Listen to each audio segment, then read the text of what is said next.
The gayest place on earth. The meatloaf in Fire Island. Is she taking a sip of water? No. You're having a function. That's one of Dr. Julia's things. She has a house in Fire Island. I said to her, I was leaving to go explore the island. She said, "Are you going to the meatloaf?" You know, it's called the meat rack. So that's the place where the gays have sex.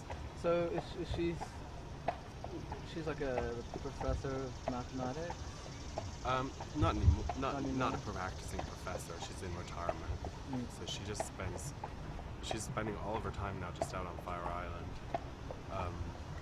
practicing her radio broadcasts.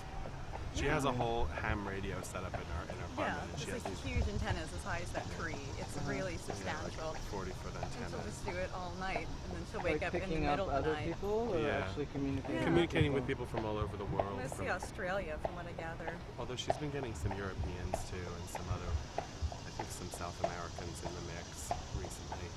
She wakes up at 3:30 a.m. to broadcast to other parts of the world.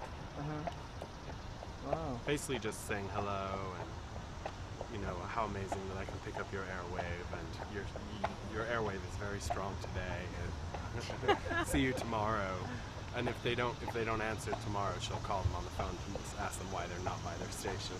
Yes. So she can be quite a persistent ham radio buddy. So it's kind of like old school internet chat? Exactly.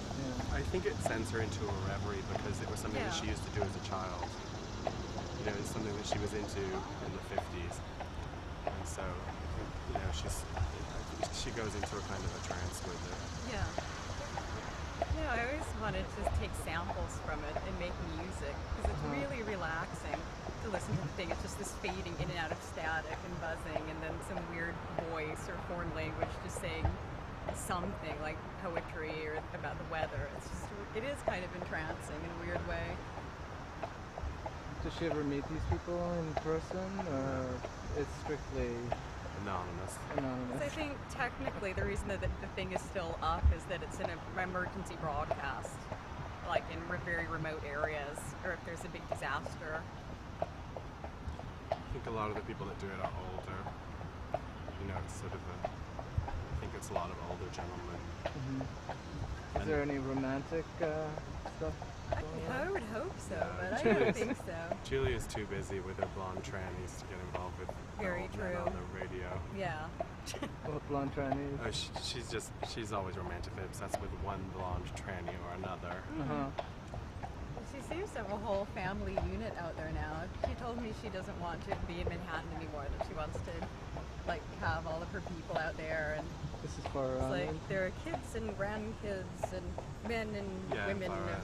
various states of transgender formation, and she seems quite pleased out there. Although Julia's had a long-standing crush on Johanna too.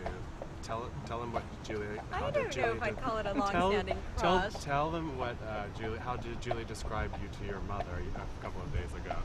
Well, first, my mother came rushing in, and I was always telling her about Julia, because I have such a romantic feeling towards Julia as well, and it's just like, I'm Johanna's mother, and Julia had said, I know who you are.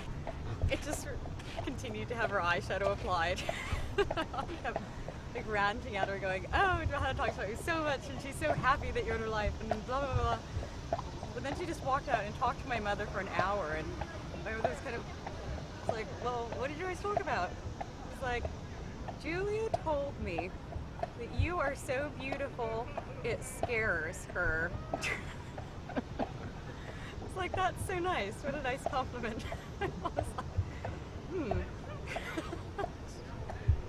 like, I thought it was charming because she was doing her own documentary to show people in the small village where I was raised. They still, like, I guess nothing has quite happened like I happened there, so there's this vast wealth of legends.